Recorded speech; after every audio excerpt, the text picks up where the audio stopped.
Well, I cannot emphasize enough how important the work that Summit Ministries does. I think we're at a point culturally where almost every kid who grows up in the church, before we send them off to college, before we send them into the marketplace, need at the very least a Summit experience where they're going to get equipped with biblical truth and biblical worldview that will begin to prepare them for all the challenges they're going to face. In fact, that's one of the reasons. That's one of the reasons we wrote the book, The Practical Guide to Culture.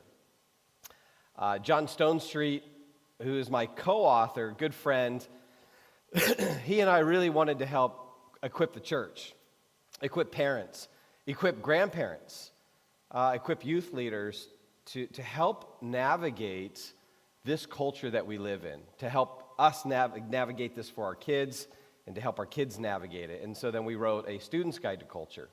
And so wanting to help the church was one of our motivations, but I had 5 other motivations, 5 reasons why I wanted to write this book. Here they are: Alexis, Micah, Paige, Ella, and Jonah. Those are my 5 kids. Those are the kids that God has entrusted me with to equip to navigate our cultural moment. And I've been trying to figure this out for the last however many years, trying to figure out how do I raise these kids in such a way that they hold on to their faith. And not only that they hold on to their faith, but their faith thrives. And they're able to navigate the culture in a way that's faithful to Jesus Christ. And we know that's a challenge today. That's a challenge. So in the beginning of the book, there's an analogy we use that's, I think, helpful in thinking through how do we prepare the next generation to meet these challenges. And the analogy comes from my upbringing. I grew up in Southern California. When I was in junior high, started going to the beach. And I remember being in junior high in 7th grade and being at the beach and really noticing that there were these guys who were kind of further out in the water, in the ocean, sitting on these planks of foam. And I remember discovering surfing for the first time and just being mesmerized and thinking, okay, one day I'm going to do that. And so started surfing and going to the beach in junior high, surfed in high school, surfed in college, got married right after I graduated from college. And I remember telling my wife it would be amazing to, honey, if I could teach our kids how to surf. And so I've been on a mission to teach my kids how to surf ever since. And I realized very quickly into this process, you don't take a 2-year-old, put them on a surfboard and push them in the water and say, go for it, okay? And that's probably why my oldest daughter, Lexi, does not surf. So I realized that, there's a kind of a process here. And ironically, the first thing that you got to do if you want to teach your kids how to surf is you have to protect them from the ocean. It's kind of ironic. I want them in the ocean, but in order to get them to surf, I have to protect them from the ocean. And so what I would do with my kids when they were 6 months, a year, 2 years, is I would carry them into the water, or I would put them on my back, and I would lay on a surfboard, and we would just stay in the shallows, right? We'd stay in the foam. And then as they got older, I would take them a little bit deeper, but I wouldn't take them where the big waves are breaking. We'd take them where the waves had already broken in what we call the foamers right there, where the wave has already lost a lot of its energy, and it's shallow enough where they can still stand, and teach them that way. And eventually teach them, train them, equip them, prepare them, give them experience, and then eventually have them paddle out and surf the bigger waves with me. Now, think about it. So in order to do that, the first step is protection. But if I just protect my kids from the ocean, if that's all I did was protect, would they ever learn how to surf? Of course not, right? They wouldn't learn how to surf. And so protection was a short-term goal. In that protection, I'm doing something else. I'm also teaching. I'm training. There's knowledge that they have to gain about the ocean. If you've been in the ocean, you know the ocean can be a dangerous place. You can get caught in some bad situations if you don't know what you're doing, if you don't have knowledge of the currents and the tides and the kind of, bottom, whether it's a reef bottom or a sand bottom or things like that. And so you're giving that training and equipping, and the long-term goal is what? That my kids can paddle out on their own without dad and can surf all by themselves. And that has happened. Now, my son, who's 20, Micah, my daughter, Paige, who's 18, they can surf all by themselves now. They don't need me. In fact, when I'm traveling and speaking, they love to text me. I'll get a text message. Maybe I'll get a text message tomorrow from Micah that says, Dad, good south swell. The waves were great. You missed it. And I'm stuck in wherever we're at. No, I'm just kidding. Right? So the goal has been accomplished. I protected, but I trained and equipped, and eventually let the protection go. You see the analogy, right? That's the same thing that we need to do with our young people. We need to help them navigate by equipping or protect. There's some protection. There's healthy protection. Parents have got to, in this day and age, think about what it looks like to protect kids from a very aggressive secular culture. And when you do that process well, you can confidently send your kids out into the culture. And so Jonah's our youngest one. After about 5 kids, we've started to nail this process down. Anybody here firstborn? Anybody firstborn kid in your family? Yeah, right? You know what you are. You were the guinea pig. And parents tried out things on you. And by the 4th or 5th one, hey, we got this honed. So now Jonah is out there surfing with us as well. And he's 10 years old. So this I think provides us a really good analogy for what we want to do in navigating the culture. Because the culture is a challenging place. A couple of years ago, I did a little speaking tour with a church up in upstate New York. And they had me come in and do like 5 days worth of events. And we ended the week at the College of St. Rose, which is a Catholic Christian college. You can see their motto up there, "In thy light we shall see light." And so there's a Christian club on campus that had me speak, and I was doing this topic, and they were inviting friends out to it. And so we got there early for this event. We set up.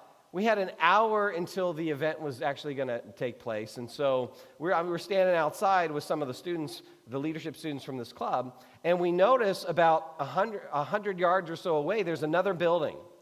And at that building, there you see the students, there's this huge line of students who are waiting to get into this other building for some other event.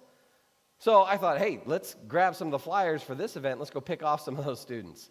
So we went over there, took the flyers over there, but I was curious, what were all of these students waiting for? Because you can't see in this picture, but that line goes down the walkway there, and then there's a sidewalk that it goes down, and there's hundreds and hundreds of students waiting to get into this event. So I went up to the doors of the auditorium and saw the sign for this event. Here it is. Took a picture of it.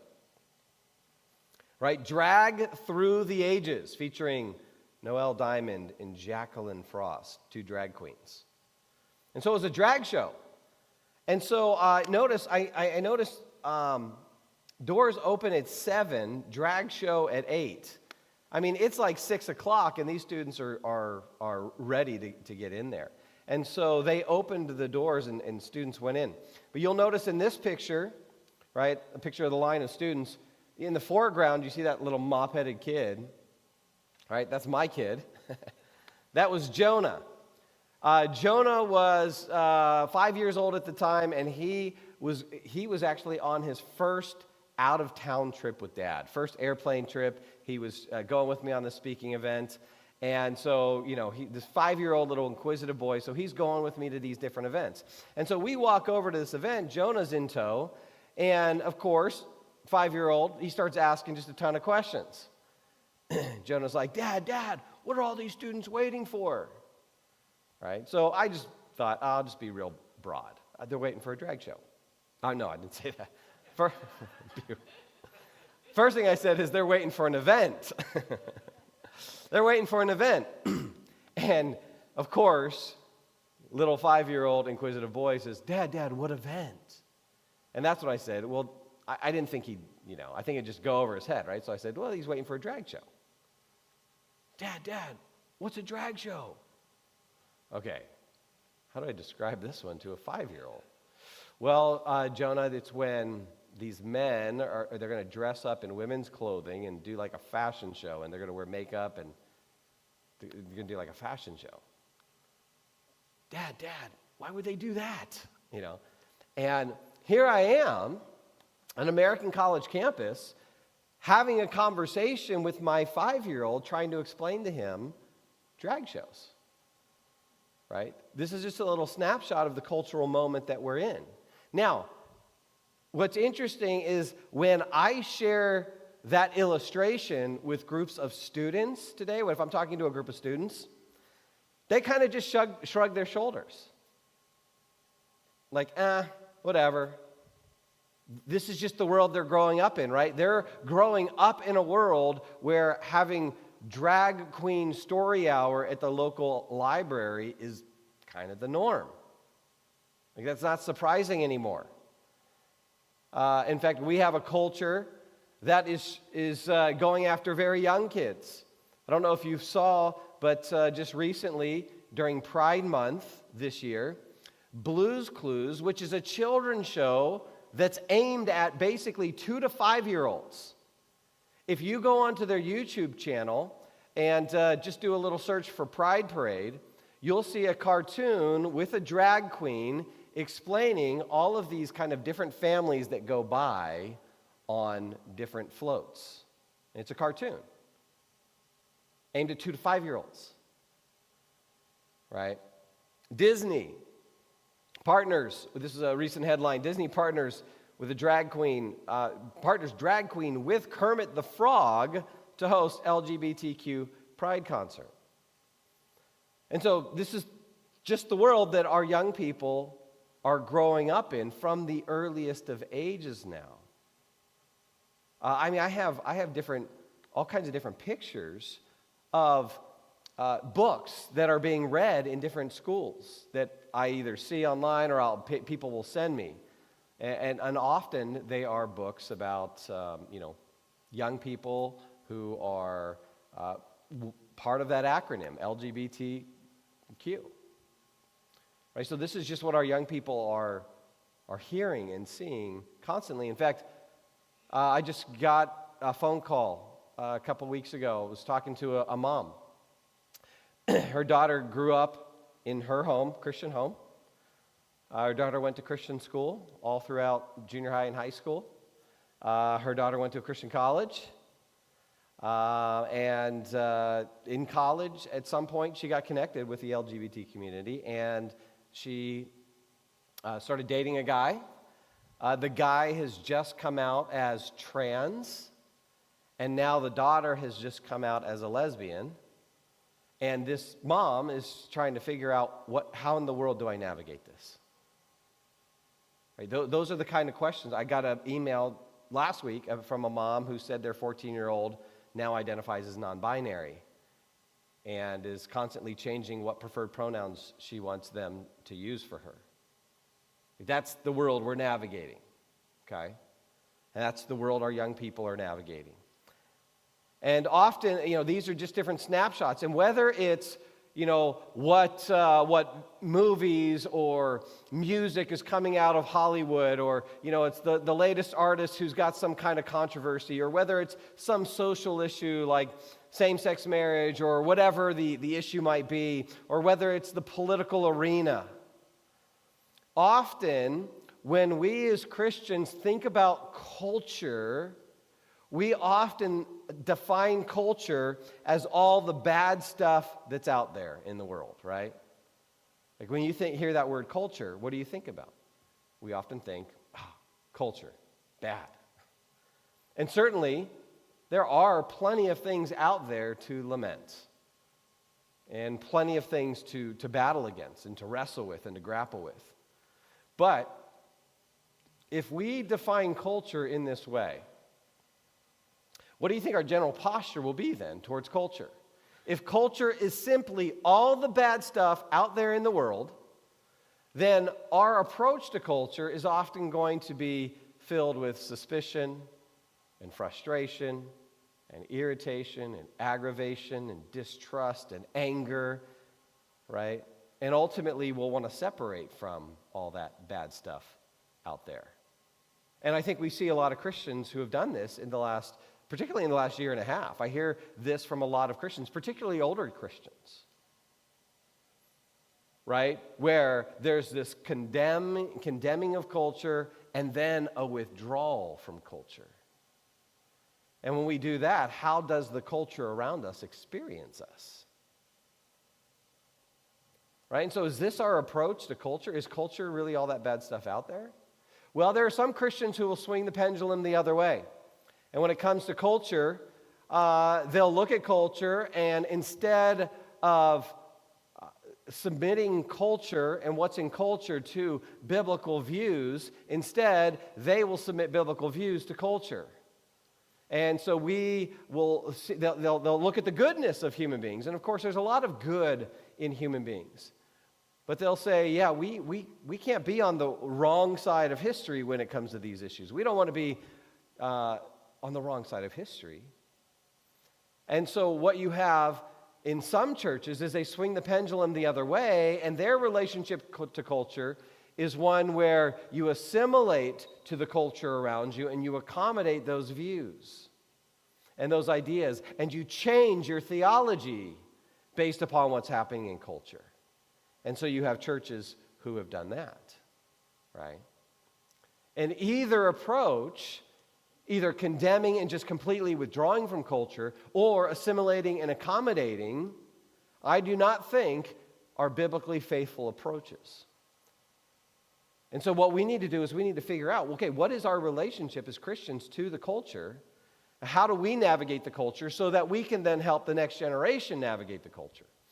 So here's what we need to do. The first thing we need to do is define what culture is. So here's what I want you to do. Turn to your neighbor, and I want you to define culture. What is culture? Ready? Go.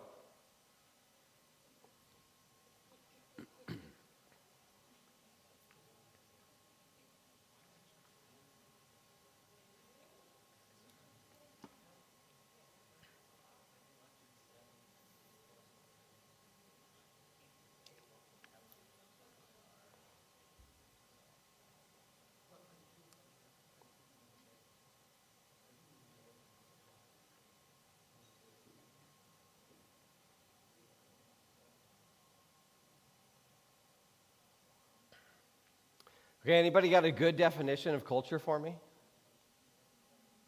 What do you got? Is it difficult to define culture? It should have been. Sociologists have a difficult time defining culture.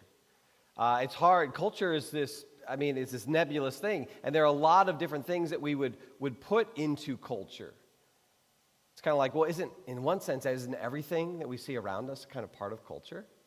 Yeah, and so culture is actually a difficult thing to navigate. But let's try to make some headway here, so I think that we get a little better understanding of what we mean when we say culture.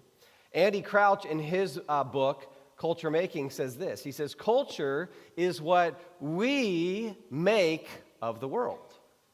Culture is, first of all, the name for our relentless, restless human effort to take the world as it's given to us and make something else. And go back to Genesis chapter 1. We have in Genesis chapter 1, verses 26, 27, talk about God making us in his image. And then 28 and beyond, then God gives us some of his first commands. And of course, what's the first command that he gives us? First command for human beings? In Genesis 1, be fruitful and multiply. Okay? Interesting that that's the first command that God gives. But then secondly, what's the second command? Subdue the earth and rule over it. This is what's referred to as the cultural mandate. And so what Andy Crouch is defining here is what is the command that God gives us back in Genesis. This is something we were actually commanded to do back in Genesis 1. Subdue the earth and rule over it. And there's all kinds of implications to that, but one of them is what Crouch says here. Take the world as it's given to us and then make something of it. And so culture is what we make of the world, and this is actually what God told us to do at the beginning, is to build culture. And so notice it would be incompatible with a biblical view if we just simply define culture as everything bad and then dismissed it. Culture making is an activity that God has commanded us to do.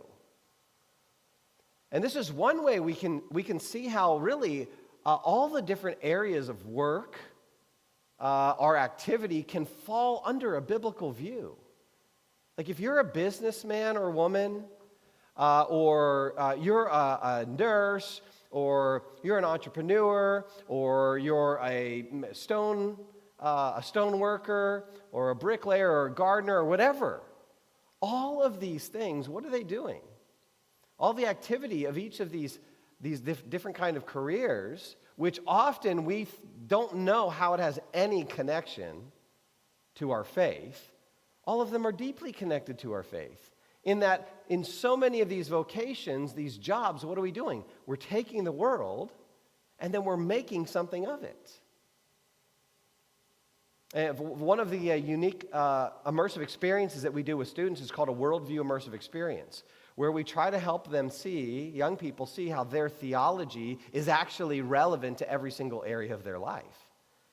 And so on the first day of this trip, when we host it in Southern California, we take students to a construction site, and we'll meet with one of the guys there, either a mason, a bricklayer, or we'll meet with, maybe it's one of the other guys, the framers, or whatever. But we'll look at a construction site, and we have students look at it, and we ask them, what does this have to do? What does this have to do with your faith in God?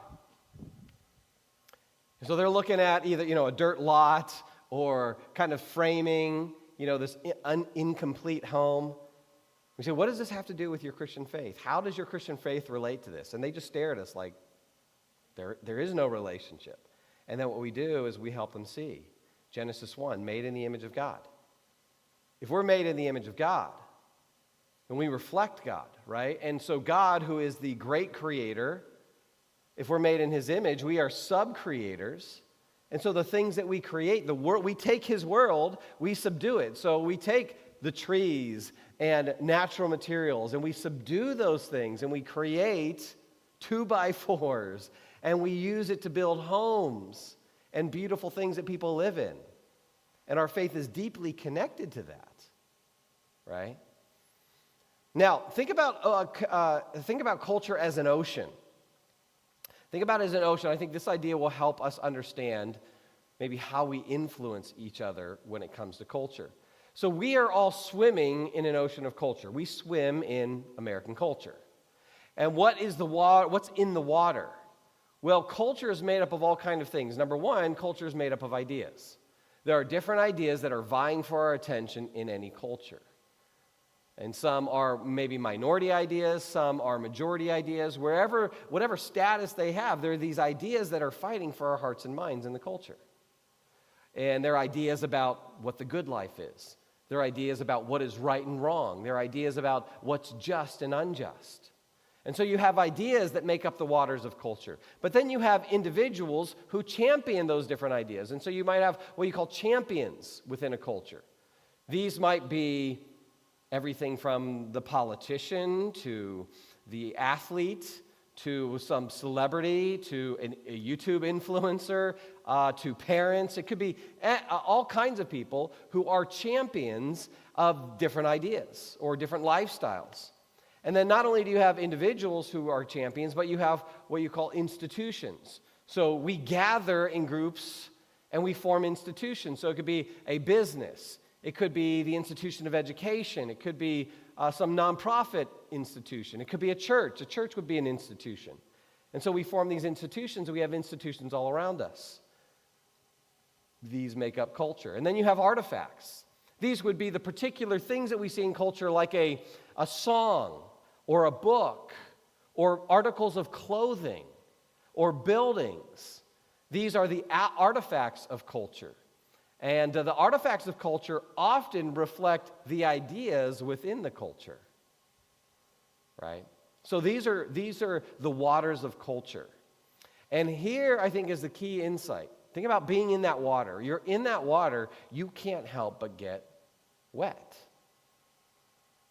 You can't help but get wet. And we get wet, and then not only do we get wet, but we splash that water, those cultural waters, on one another.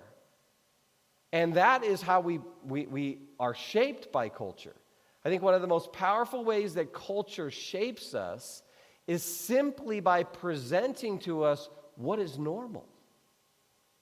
It just presents to us what is normal, and we get wet with that, so to speak. And then we absorb those ideas, we absorb those values, and we adopt those things. Let me give you an example of this, okay? How many have one of these? How many of you have a smartphone? Raise your hand if you have a smartphone. Is there anyone in here who does not have a smartphone? Any holdouts? Is there a single person? There is not a single person in here who doesn't have a smartphone. Interesting. Okay, maybe you're too embarrassed to mention it. But I actually think your soul is probably in better condition than the rest of us because of this device. Now think about it. I've got one. This is where I think it's important for us as Christians to maybe expand our categories. We often think in terms of right and wrong, right? Moral or immoral. And those are important categories. Is owning one of these moral or immoral? Would you say it's moral to get a smartphone? Like, it's a good moral act to go buy a smartphone? It doesn't really seem that they would fall under the category of moral. Like, you've done some moral good if you've bought a smartphone. Is it immoral to own one of these? Well, it depends on what you do with it, but just in virtue of owning it, is that immoral? Yeah, we'd say, no, it's not immoral to own it. So it doesn't just fit neatly into a this is right or this is wrong, okay? And so this is where our categories need to be expanded. How many of you, before you got your smartphone, or maybe before you got your first smartphone, how many of you spent a lot of time researching smartphones? And I don't mean like researching like what models are available. I mean, how many of you spent a lot of time researching the nature of smartphones and the data? How many of you looked at all of the studies that have been done on how a smartphone and our use of a smartphone impacts our brain chemistry? And how many of us looked at the data on the correlation between, the smartphone and rates of depression or anxiety? I mean, how many of us really spent maybe a month or 2 months really looking into the nature of a smartphone? Maybe 1 or 2, okay? And you guys need to share that research with the rest of us. Because most of us, what ends up happening is that this is just presented. Smartphone ownership is just presented as the norm. And we're splashing around in those waters. And we just simply absorb it. And most of us everyone's got one, so now I just got to get one. You see, the culture's presented smartphone ownership as the norm. And so, what happens? Our kids come home, and it seems like it's younger and younger ages now. It used to be when they were in junior high. Mom, Dad, I need a cell phone. Why? Everyone else has a cell phone. And now it's, I need a smartphone. Why? Everyone else has a smartphone. And now it's our second and third graders coming home saying, half my class has a smartphone, Dad. Right? And so you see how that powerfully shapes us? And so everyone around us does something or has something. It's just presented to us as normal, and we absorb that. That's how culture powerfully shapes us. Just that alone. Just by presenting things as normal. And so that's one example. Now take this and think about the different lifestyles that are now presented as the norm. These things are just normal. And what's happening? People are agreeing to that. They're being socialized by those views, and then they're taking action.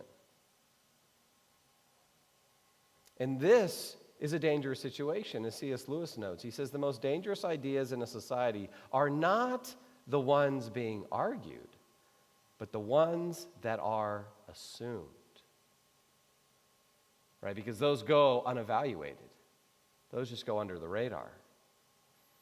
And so, culture is this enterprise of taking the world and making something of it. It's made up of these kind of things like ideas and champions and institutions and artifacts. And so what should then be our relationship to it? Particularly as we live in a particular cultural moment, right? We live in this cultural moment, and we look at this cultural moment, we look around, we're like, okay, yeah, there's a lot of crazy stuff out there, and so a lot of Christians, we despair. We despair. But is despair a response that is appropriate for someone who is a follower of Jesus? Because I've heard a lot of Christians despair over the last year and a half. They despair over maybe some kind of political issue, or they despair over who's president, or they despair over some social issue. They look at the cultural moment and they despair.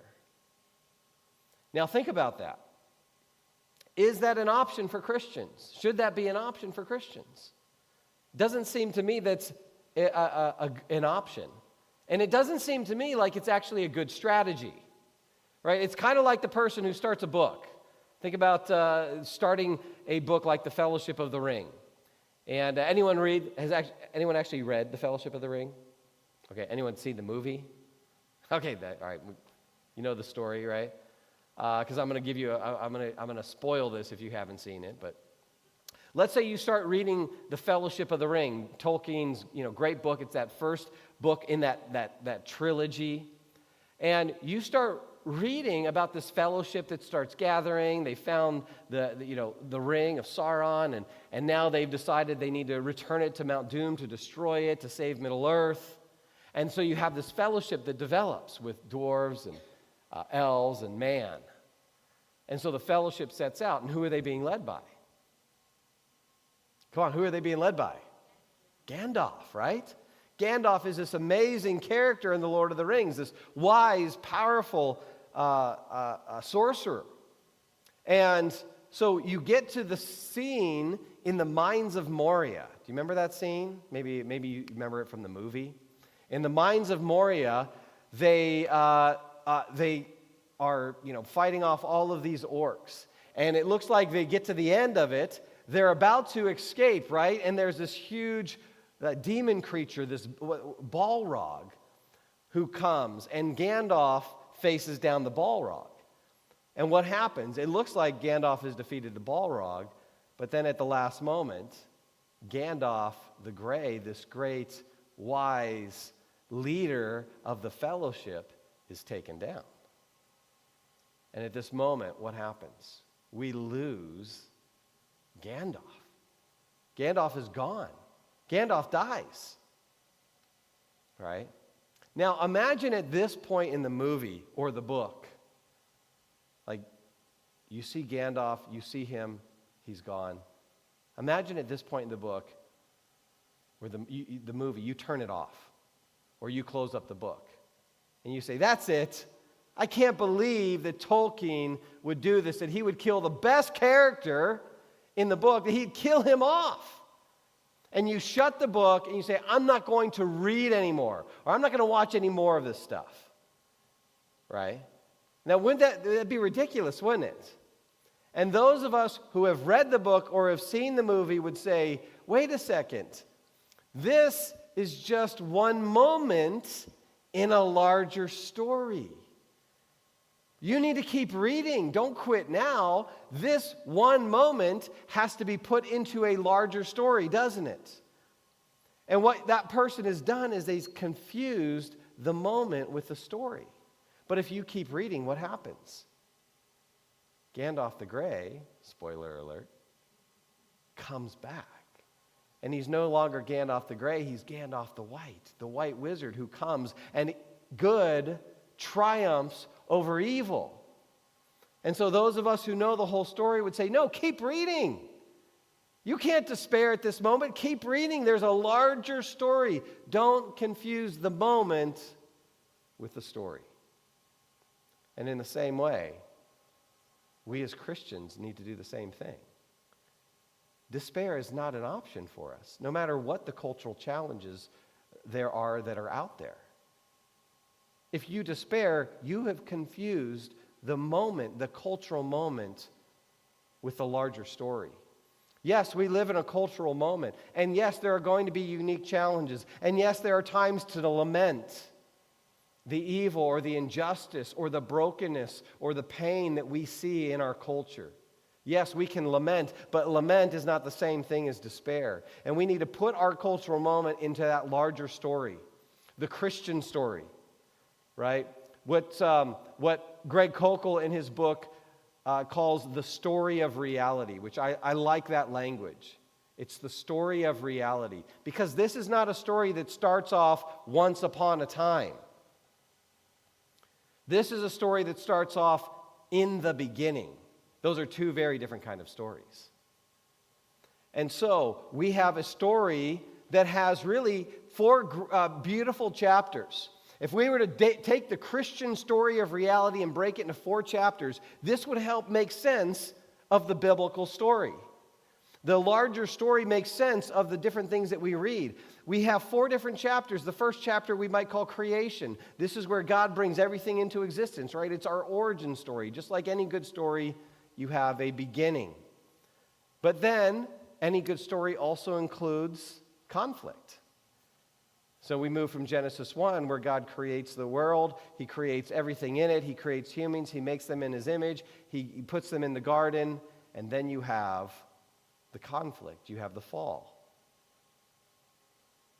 And so sin enters the world, and it breaks the world. And of course, like any good story, what do you need? You need to be rescued. And chapter 3 is that story of redemption. This is actually the chapter that we're in right now, where God he begins to use human beings to carry out this plan of rescue or redemption. And he starts with the nation of Israel.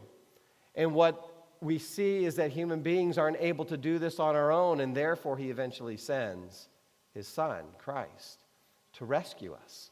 And now he's using the church, and through the power of the Holy Spirit, he's using the church to rescue the world from this broken world that we live in. And one day, chapter 4 is coming. One day, the king will return and he will restore all things, won't he? There will be a happily ever after to this story. And those are the 4 chapters that make sense of our cultural moment. Do you see that when you put this moment in the larger story, that despair is not an option? Despair is not an option for those of us who understand that in human history 2,000 years ago, Jesus Christ walked bodily out of the tomb and conquered sin and death and brokenness. And so despair is no longer an option for us, because there is no cultural moment, no cultural challenge that we will face that will ever put Jesus back in the grave. And so we are not to be people who despair. We, of all people, should be people of hope. And so don't confuse the moment with the story. So here is our relationship to culture. God has called us now and redeemed us for the sake of the world. Right? We are to be in the world even though we are not of the world. This is what we see in the New Testament. Our relationship to culture is not to condemn it and then withdraw from it. But it's also not to assimilate and accommodate it. We are to be in, but not of. That is the relationship that we should have with culture. And so, in order to do this well, we must not begin with the moment. Don't begin with the moment. Don't begin with the challenges. Instead, you and I need to begin with the story of God. That's where we begin. That's where we frame the world that we live in.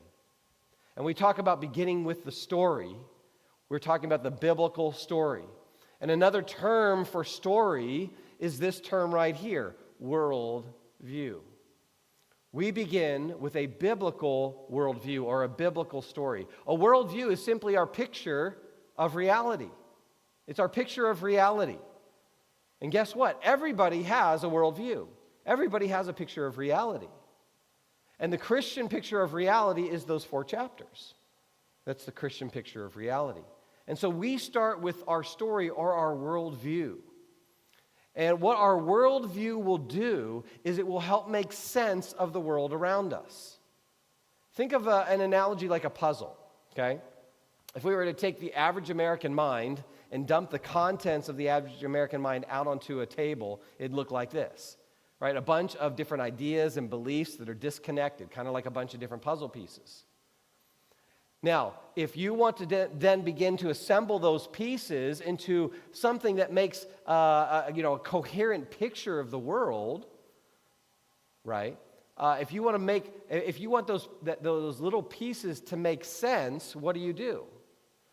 Well, you start looking at the puzzle box top, and then you figure out how do these pieces fit together. And eventually you can take those, what you think are disconnected pieces, and you can put them in the right places. And when you put them in the right places, a coherent picture that makes sense, that's what starts to emerge. Okay? That's what a worldview does. A worldview takes our beliefs and our ideas, and it helps to put them into a coherent whole that makes sense of the world around us. And that's something that's unique to human beings. We want explanations. We are the only creature on the face of this planet that asks the question, why? Right? There's no other rational creature like a human being who asks questions like why, and we want to make sense of things. And if we think in terms of worldview, it will help us to make sense of things. Now, think about it. When you start a puzzle, where do you often start with that puzzle? What are the first pieces that you start to put together? The edges, right? The corners and the edges. That's what we start with. Why do we start with the corners and the edges? Because what that will do is it will create a frame for all the other pieces, won't it? And you're more easily able to put the other pieces together once you have that frame built. That's why we always start with the frame. And in the same way, what a worldview does is a worldview, just like kind of those corners and those edges, will frame our view of life. And as it frames life, it'll help make sense of the different pieces. And so any worldview, and I mentioned this morning, I think in the first service, any worldview is going to answer a number of certain key issues. And then those key issues are going to frame all the issues that are inside the frame. They're going to make sense of it. They're going to bring coherence to it. So we have questions about sexuality or work or education or technology or moral issues or social issues or whatever it might be. There's all these puzzle pieces of life. How do we make sense of those things? Well, the framing, how you answer 5 key questions, is going to create the frame. The questions of origin, identity, meaning, morality, and destiny. Any worldview that's going to help us make sense of the world needs to answer those big questions. And when it answers those big questions, it creates a framework in which everything else can fit and make sense. Do you get the analogy? You see how the analogy works? And I think this is actually key to us making sense of the world that we live in and helping us to connect God's story with what's going on in the world right now. And when we do this, we will then develop a biblical worldview, a Christian worldview, that can prevent us from falling into despair, and that will help equip us on how we're to live in this cultural moment. In fact, Francis Schaeffer, who was a Christian thinker, an apologist, and pastor from the 70s and 80s, was very prophetic. And I think he identified some of the problems that Christians were having in the culture. But one of the things he identifies as a problem is this idea that our ideas and our thoughts are often disconnected from the larger Christian worldview. And this is what he says. He says the basic problem of the Christians in this country in the last 80 years or so, in regard to society and in regard to government, is that they have seen things in bits and pieces instead of totals. They have very gradually become disturbed over permissiveness, pornography, the public schools, the breakdown of the family, and finally abortion. But they have not seen this as a totality, each thing being a part, a symptom of a much larger problem. They have failed to see that all of this has come about due to a shift in worldview.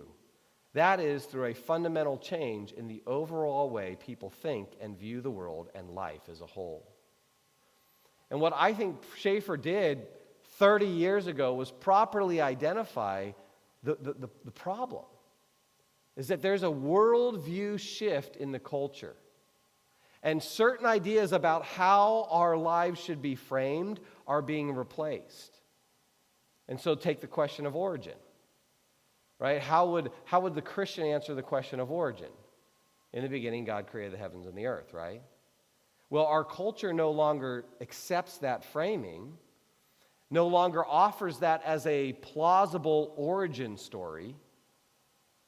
It's in the beginning, was the bacteria, or was the primordial soup, and eventually, evolution gives us our story of our origin now. Well, that's a very different answer to that question of origin. And that's going to change the framing, how you frame and make sense of the world around you. Now, what would be the single most important thing about a worldview?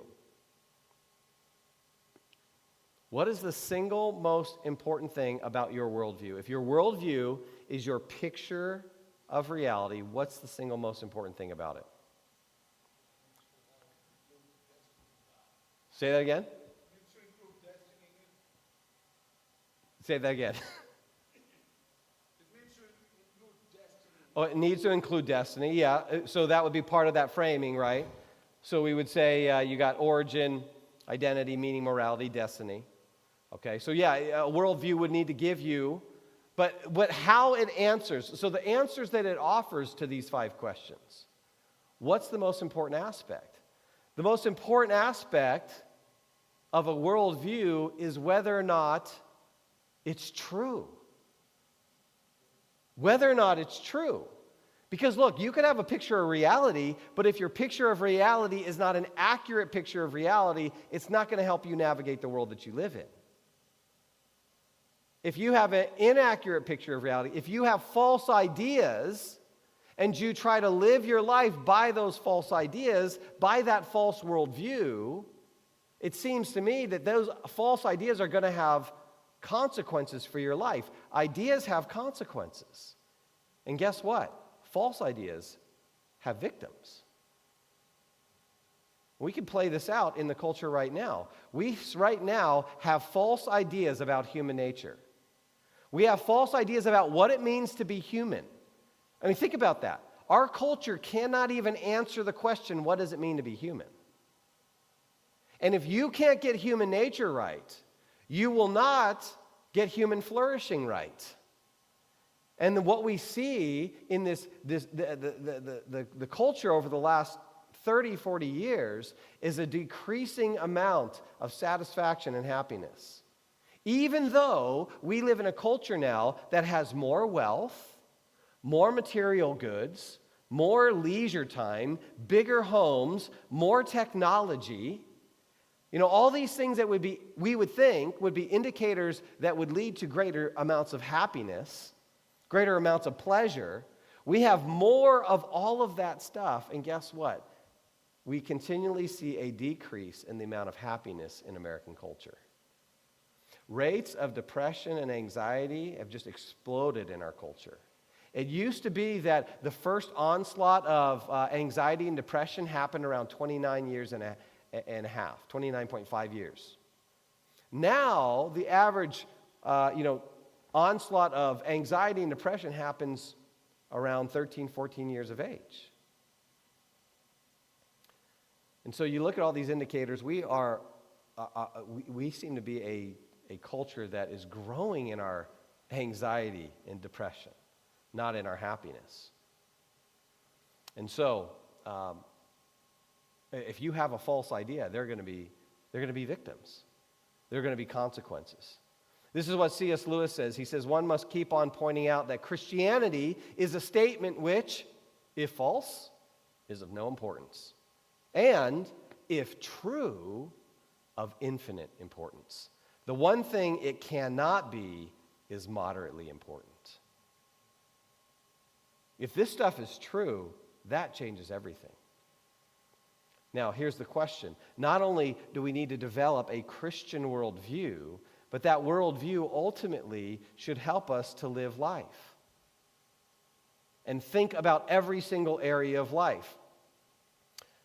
In his book, The Way of the Modern World, Craig Gay says this. He says, under the modern conditions of life, the question of God is simply irrelevant to so much of what we do on a daily basis that it eventually drops out of the mind and heart.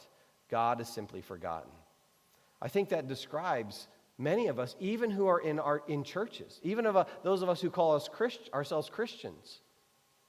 There are so many areas of our life that are divorced from our Christianity. Just take an area of life and ask a Christian how their Christianity informs that particular area. So, what does it mean to say that your Christian worldview or your Christianity informs your views about business? Does that mean like you just pray about your business or something, or does it mean more than that? See, there's a lot of people who cannot articulate, a lot of Christians who have no idea how their Christian faith actually should inform the very enterprise of business and how they should view business. Or how about education? Does Christianity inform your view of education? What is education on a Christian worldview? Because I tell you what our culture tells us about education is that education is this means to an end. Right? Education is something that you do. You go through this system in order to, go off to a prestigious college or something like that so that you can get a degree, so you can get a job, so that you can then kind of achieve the American dream type thing. Something like that, right? Education in our system turns out to be a means to this other end. Is that a biblical view of education? What's the Christian worldview say about education? Are there key biblical texts that we would look at that would say, hey, this helps give us an idea of what a Christian view of education is? If we can't answer those kind of questions, guess what? We don't have a fully formed Christian worldview. And then these areas of life are going to be cut off from our faith. And guess what? If these areas of life are cut off from our faith, then Christianity is going to seem largely irrelevant to much of what we do. How about this? How does Christianity inform your view of law? How does Christianity inform your view of politics in a very thoughtful way? How does Christianity inform your view of history? Is there a Christian view of history? How does Christianity inform your view of psychology and what it means to be human? How about this one? How does Christianity inform your view of technology? Does God have anything to do with technology? Absolutely. And what the Christian worldview does is it helps us to take the scriptures and our theology and apply it to every single area of life. And so here's the question. Do you and I think theologically? Do we think biblically about every single area of life? If you don't, if your Christianity is cut off from all of these areas, if you're not sure, then it could turn out that you and I may be practical atheists. What do we mean by practical atheists? Well, we're Christians in that we say, yeah, I believe in God, but we're atheists because often, much of our life, we live like He doesn't even exist. That's because we don't have a Christian worldview that's connected to every single area of life.